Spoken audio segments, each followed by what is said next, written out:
Before starting this video, I do want to give a shout out to my patrons that support the channel. And if you'd like to support the channel, there are some great benefits for you if you want to look at the Patreon link down below. So with that out of the way, let's get into this week's video.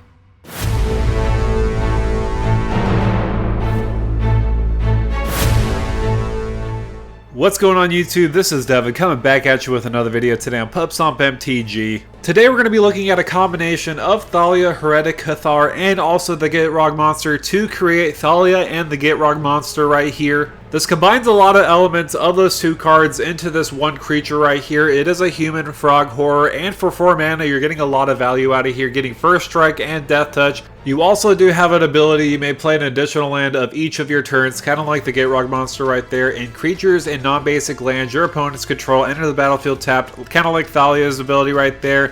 And also whenever Thalia and the Gitrog Monster attacks, sacrifice a creature or a land, then draw a card. So there's a lot of different avenues you could go with this commander. Do you want to go Stax? Do you want to go landfall theme? Why not go both? Today we're going to dive into a landfall Stax theme right here. I know a lot of people aren't a big fan of Stax, but if you're trying to win the game, this might be a good strategy for you if you're going with Thalia and the Gitrog Monster. So if we do want to sacrifice our lands to get card draw, we definitely need to include some ways that we could get our lands back onto the battlefield, like having Crucible of Worlds, Raminep Excavator, Perennial Behemoth, and Conduit of Worlds. These cards provide excellent value, so when we're sacrificing our lands to Gitrog so that we could draw some more cards, we could easily do so, and then later on we could cast them. I do especially like Conduit of Worlds. It has great value right here. You could tap it and choose target non-land permanent card in your graveyard. If you haven't cast a spell this turn, you may cast that card. If you do, you can't cast an additional spell this turn. Activate only as a sorcery. So if you don't have any cards in our hand, we could definitely use that ability so that we could cast something from our graveyard right there. Overall, a great card in here.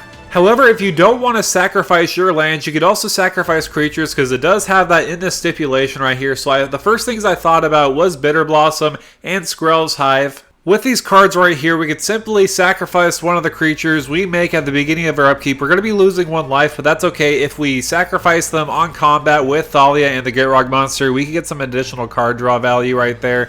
Also, because we can play additional lands on our turn, we might as well abuse that by having some landfall synergies, mainly getting extra tokens on the battlefield. So for example, I did think of Felidar Retreat. This is just a great example of getting extra creatures on the battlefield.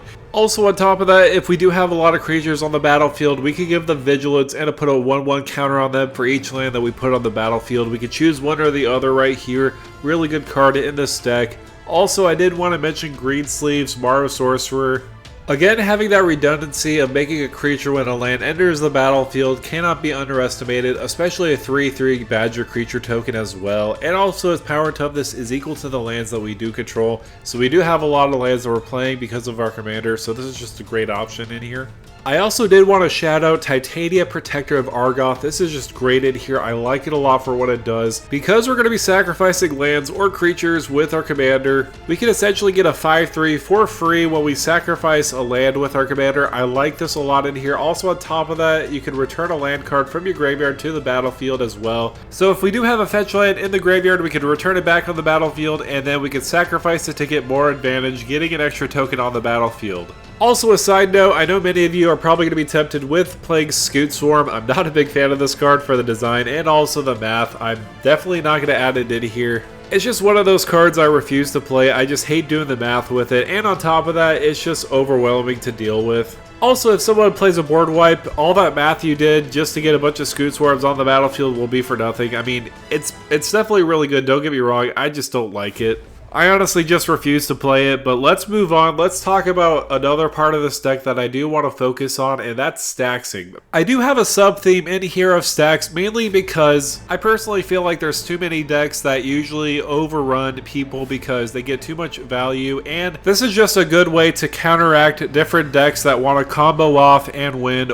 I would say this deck is pretty light on stacks. It's mainly just to interact with those different kind of decks. The first one I did think of was Drana and Livala. So simply activated abilities of your creatures, your opponent's control can't be activated, and it also has that other sub-theme. Also on its bottom side, Drana and Livala have all activated abilities of all creatures your opponent's control, and you can spend mana as though if it were mana of any color to activate those abilities. This is actually a pretty neat commander by itself, but I feel like it's a great include in here as well. Also another great include would be Elesh Norn, Mother of Machines. This is absolutely a great monster in here. I feel like the format and a lot of different metas are very ETB dependent. People either winning with a Thassa's Oracle, a Crater Hoof, also even enter the battlefield effects like Perforos. There's just a lot of great value added to this version of Elesh Norn. Because Elesh Norn is also in play, our landfall abilities will trigger twice, so that's another reason why Elesh Norn is absolutely a perfect fit in here. There are other Stax pieces to have in the deck. I do have a deck list down below if you want to go check that out. Since this is a high-powered deck, we do have a combo to win out the game with our commander. I do, however, don't think this is a CEDH deck. I don't think this commander is very CEDH viable, but I do think it's a pretty high-powered commander and what you can do with a lot of different variations. But let's go over this combo with Thalia and the Gitrog Monster on the battlefield with Protean Hulk. So when Protean Hulk is on the battlefield, we can swing with Thalia and the Gitrog Monster, sacrificing Protean Hulk. So we're going to grab two creatures from our deck, and that's going to be Karmic Guide and Viscera Seer. They're both going to enter the battlefield. Karmic Guide is going to trigger. We will bring back Protean Hulk onto the battlefield, and what we will do next is sacrifice it to Viscera Seer. With Protean Hulk's death trigger, we're going to bring out Safi, Eric's daughter, and also Blood Artist. Now this is where the loop can begin. So essentially you're going to go into an infinite death loop right here. You're going to sacrifice Safi to target Karmic Guide. So when you sacrifice Karmic Guide to Viscera Seer, Karmic Guide will enter into the battlefield again and then bring back Safi, Eric's daughter, and then you'll go into that infinite loop right here, and then Blood Artist will see all those triggers happening,